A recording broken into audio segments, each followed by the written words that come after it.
Hi, everyone. I'm Dan Jones. Welcome to Interchange. Thank you so very much for joining us. Lots to talk about today. Who will replace Wisconsin's Democratic Senator Herb Kohl? After years of debate and discussion, it looks like voter ID is about to become reality in Wisconsin. Governor Scott Walker says he wants to expand school choice, not just in Milwaukee, but maybe all around the state. And we'll talk about that persistent rumor that Milwaukee Public Schools Superintendent Gerard Thornton is looking for a new job already. All right, first let me introduce everyone. Of course, newspaper columnist Joel McNally is with us. Longtime broadcaster, political analyst, and oftentimes a fill-in talk show host over on WISN Radio, Kevin Fischer. And tonight we have longtime business reporter for the Milwaukee Journal-Sentinel, now retired Avi Lenk. Rick Horowitz will be along with commentary at the end of the show. All right, first thing, 76-year-old Democratic Senator Herb Kohl, in that job since 1988, announced today, Friday, he will not run again next year. That sends all the wannabes scrambling, but you've got to think that Russ Feingold absolutely is the front runner if he wants the job. Yeah, certainly if he wants the job, and he did want the job. He was running for what happened, Joel? Running for re-election. I would assume that he wants the job, and I also think this is actually a great time for the Democrats to run and for Russ Feingold to run.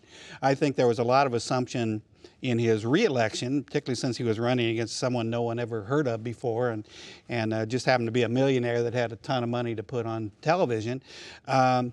I think that his supporters got let down a little bit. At the same time, the Tea Parties and the extreme right of the Republican Party jacked up their vote, and Ron Johnson ended up getting exactly the same vote as Scott Walker.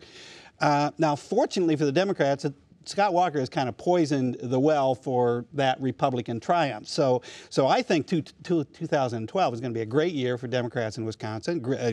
Obama is at the highest ratings he's ever had, and I think Russ Feingold. A lot of people say we had a senator here that was an unusual national leader. So many heads above, most of the people that serve in that body. I think he is naturally the front runner. Okay, Avi, if you're working for the Republican Party, a job you would never take, I'm sure, but if you were working for the Republican Party, who would be the perfect candidate to come up with to run against Russ Feingold? I don't know. Probably maybe a Ron Johnson type. Somebody that has no record to run against, so that you could turn the election into more of a referendum on Feingold than a choice between him and somebody else. I also think that dynamic, by the way, ought to play into a recall of Scott Walker if that's done. Feingold running against Walker, I think, would have been a mistake for the Democrats. The Democrats need to find a Ron Johnson type to run against Walker, so a recall could be, about Walker, not about whomever is running against him. And then when Walker loses, he can run against Russ Feingold. That'd be interesting. A lot of people have been saying today that they think Feingold might not run for Senate. He might run against Walker. I don't think that it's a guarantee that Russ Feingold is going to run for his old job again. He says, I know it's very early, but he says, who knows? He's not he's happy with where he is. He did his time, and he's fine working now at Marquette University. But no matter who runs, it's up for grabs because there's no incumbent. Right. So you're going to have everybody coming out of the woodwork for the Democrats and everybody coming out of the woodwork for the Republicans. It's a matter of who wants it.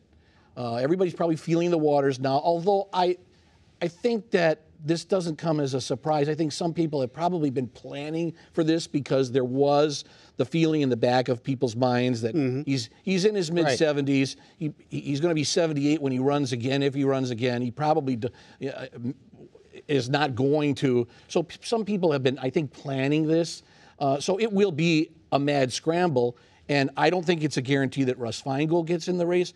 I don't think it's a guarantee that Paul Ryan gets into the race for the Republicans. I think it's a good bet on the Republican side that Mark Newman will. Yeah, he runs for everything else. Well, he's run for this office before, not against Kohl, but against Russ Feingold, and came within a whisker of knocking him out. What if Feingold doesn't get in the race? What would the chances be for a Tom Barrett?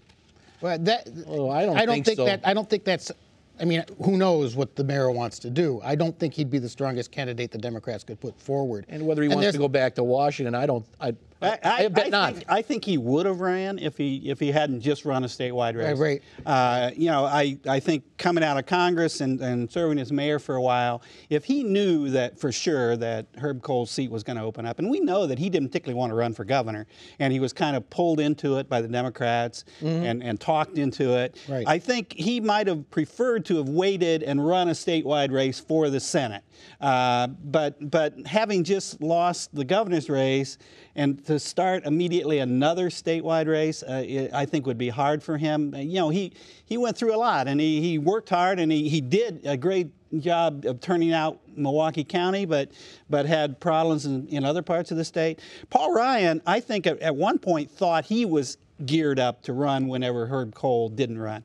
But I think Paul Ryan has made such a national splash with this idea of destroying Medicare and starting to dismantle Social Security, and I think he's going to be a lightning rod for senior citizens and other people. I think there's much less of a chance that he's going to run now than there was. Joel, I agree with you. I agree with you, but for different reasons. I don't think Ryan will run because he has this national stature. He is in the majority. he has this incredible role now on the House Budget Committee, and let's say he does run and he does win, he's got the possibility of being a junior senator in the minority, and I don't think that's very tantalizing. There's one other thing here too, that you were saying, you never know who's going to come forward.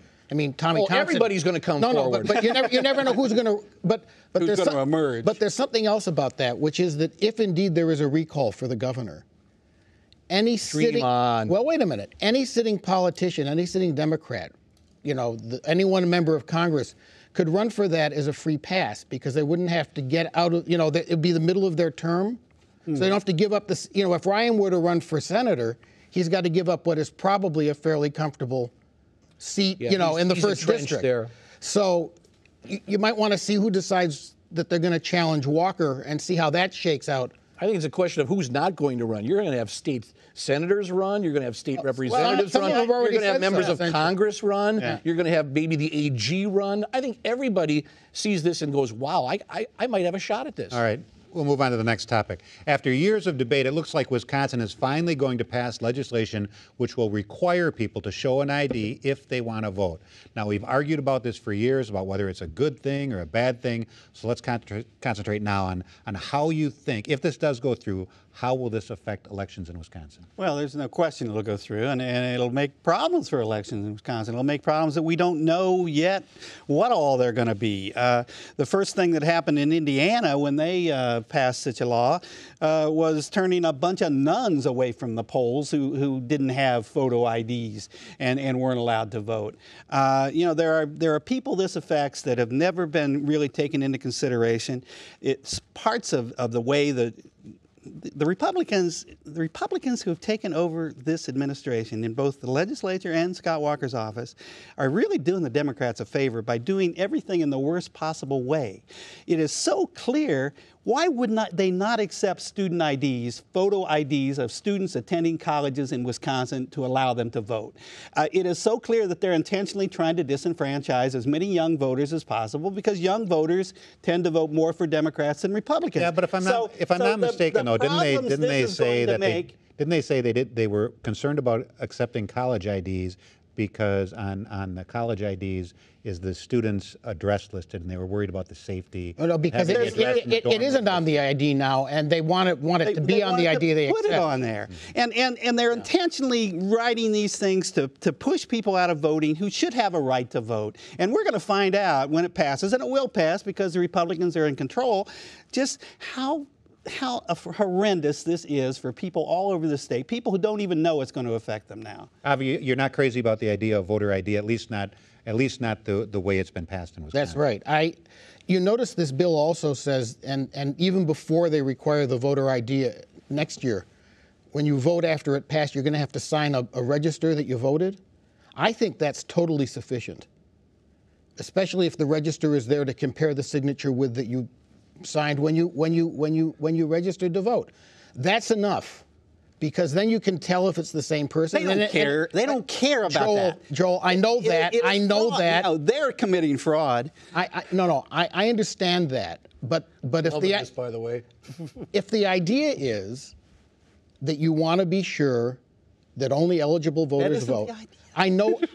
I'm trying to take at the word the people who are passing it. What I a understand foolish that. idea. Well, it seems to me that would be sufficient, just to have people sign, and then you don't have to worry about I'd voter be cool IDs. with that. You I'd be don't fine have with that. you don't have to spend millions of dollars to in beef addition up. to a photo ID. No, you don't have to have a photo ID. Just signing is enough, and it leaves a paper trail too. Kevin, you've been up there for so many of these discussions about voter. 7 years worth. Yeah. So I don't want to hear this argument that we're rushing this through. Right. 7 years we've been fighting for photo ID. And the basic reason is what? Because you should We don't have, want the Republican vote. because you That's should right. have to, when you go to vote, because to preserve the integrity of the system, and because there has been sufficient voter fraud, you should be able to Prove that. demonstrate that you are who you say you are, and you do not want to disenfranchise anybody else's vote by going in and saying you're that person. That's why you're writing the way you're writing. And this business that certain groups, the elderly, the disabled, minorities, will be incapable of securing a photo ID is an insult to those groups. That they're either too uneducated or too stupid, and will not be able to get a photo ID. When who doesn't these days have a photo ID when you need it to basically live? And I don't want to hear about disenfranchisement either, because there have been studies of states where the photo ID has maybe affected less than 1% of voters. Just about everybody has a photo ID, 1%, so they're not disenfranchised. 1% of voters in Wisconsin is thousands of voters. Yeah. And that's okay. Just throw them off the.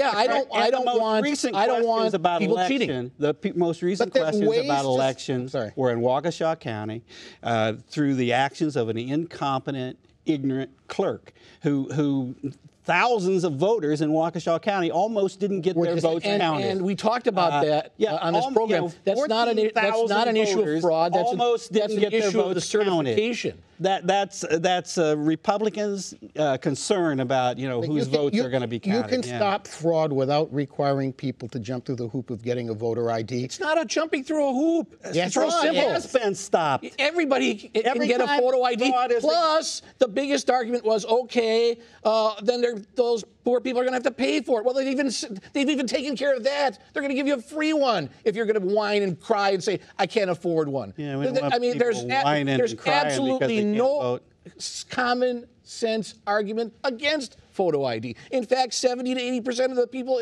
watching this program, in fact, 70 to 80% of the people in Wisconsin approve of photo ID, and that includes a lot of liberal Democrats.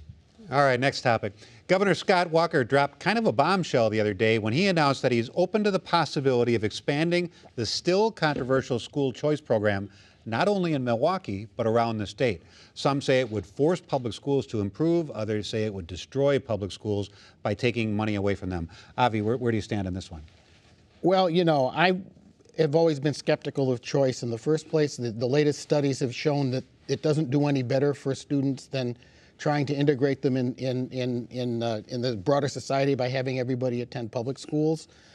If it made sense to do it just for a select group of people in Milwaukee, if you believe that, which I don't, but if you did, this is a perfectly logical way of doing it. You just let everybody do it, and of course you will. One way and another, the state will be supporting many more school systems, many more bureaucrats, many more superintendents of schools, many more principals, many more everything else than it does now. I don't like it. I don't think it's a good idea. Whether it will happen probably has a lot to do with the politics of the Republican Party, and it's better to ask Kevin that question than me because I don't know. Walker's a huge fan of school choice. He's almost a poster child for the school choice people. He spoke to their group the other day. Is he going to be able to get this through too? Well, to address the political nature of this and your question, this is one of the areas where I think you'll find that legislative Republicans are not going to walk lockstep with the governor, that they are going to say, hey, wait, we want to discuss this, and this is kind of a trial balloon, I think, on the part of the governor. I think he surprised a lot of people, especially in those cities that he mentioned. So I think you are going to have to sit down and talk with people in those areas that he did mention and see if this is a popular idea. Legislative Republicans over the years, outstate legislative Republicans, have not been as enthralled with the idea of school choice as Republicans in our area, but they've gone along because it's the party and to be team players. I'm not so sure, even though I like the idea. I think there should be more opportunities and selections and options for parents when it comes to their children's education. I'm not so sure that this is going to fly. Then if it doesn't, then those outstate Republicans should not vote to force it on Milwaukee. You know, and Mike Ellis from the Republican state senator from Neenah, he's kind of on the same page with Howard Fuller. He went, wait, this program was built for poor Milwaukee children. I don't know if we should expand it everywhere. And he Scott Walker totally blindsided the Republicans in the legislature and all over the state. And the reason for that is someone else is writing Scott Walker's agenda other than people here in Wisconsin. It's a right-wing, he's fronting for every right-wing group across the country. They're writing his legislation. We never even heard of it here. And he never even introduced it to people in Green Bay and other places that he claims he wants to do it, because he probably hadn't heard of it until someone handed it to him. The fact of the matter is, the more you expand school vouchers, the more it hurts public education. We used to have two school systems, a private system because rich people wanted to create their own schools, and a public system that was for everybody. Well, now if all the taxpayers of the state have to support both the public system and a private system all over the state, that means they're going to be willing to spend much less money for anybody. And that means public schools get their budgets gutted, and private schools, anything they get's gravy. Any taxpayer money they get is, well, boy, we're getting hundreds of millions of dollars from taxpayers we never got before. But you save money with school choice. You do not. Not for public education, that's for sure. They're educating those kids at $6,000 a head, and what's the price per pupil at MPS? $12,000? And the results are about the same. A $6,000 subsidy for private school parents is gravy for them. $6,000 doesn't educate anyone in the public system. And there are tons of parents all across the state that want to get their kids. But Avi, if it was such a horrible idea, why would a governor who's already involved in a lot of controversy, who's still fairly new, why would he float this balloon? Because he's a true believer. It's a lot of what Joel said. That I'm not totally willing to say he only reads from a script, but if somebody gives him an idea that comports with his view of the world and offers him money, he's going to run with it. And if he it's logically consistent. If you support school choice for a certain part of the community, logically you ought to support it for everybody. Now, I don't agree with that, but I think that's why he did this. And as to why he blindsided the Republicans, he didn't blindside the Republicans. But well, you said he did. Well, I said that it came as a surprise. Well, okay. Okay, I'm semantically different. He would not intentionally try to sandbag his own party. But the biggest problem I've had with school choice, the biggest problem I've had with school choice from the beginning is that there was a backlash from the middle class who said, "Hey, we work 2 or 3 jobs, we're struggling. We'd like to benefit from sending our kid to a private school," and that's, I think, the impetus behind Walker's plan to expand it to others. Next topic. The Journal Sentinel did a big article the other day about rumors that have been floating around for a few months now, that relatively new Milwaukee Public Schools Superintendent Gregory Thornton is already looking for a new job. Is this not the school system, the city, the state that he thought it was going to be? Is he like really shocked? It's not the state he came to when Scott Walker took over as governor and gutted public education by $1 billion. Yeah, I mean, this guy came in wanting to take on the problems of Milwaukee, willing to take on the problems of Milwaukee, having a great background in an urban system and turning around a failing system that the governor of Pennsylvania put him in charge of. He had all the credentials, and he came in and said, well, I'm going to need help from the mayor, who didn't even want him in because the mayor wanted to run the school system, and I'm going to need help from the governor. The Democratic governor also tried to take over that school system instead of letting him run it. I'm going to need help from the business community. He's asked for help from everybody, and he's gotten kicked in the teeth. He's got kicked in the teeth, particularly from Scott Walker, who has gutted public education as soon as this guy comes to town. Yeah, I can imagine he's a little antsy and a little nervous, and I bet right now he's going to more of those private businessmen and say, okay, what are you going to do to save public education? The governor of this state doesn't care about public education. What am I going to do? Are you guys going to step up and help this system or not? Avi, will you be surprised if he leaves? No, because I don't think that job is doable. It's it's set up in a dysfunctional way. Joel mentioned the state giving a lot of money and the support you need from the mayor as well. But he's also got a school board that is the biggest political badminton bird I've ever seen. You know, at every election, the majority on that board flips from one philosophy to another. He was picked unanimously by that board. Maybe. Though. He's got good, strong support there. Yeah, but you still got to look around and you got to see how that looks. It seems to me that he walked into a difficult position that became impossible.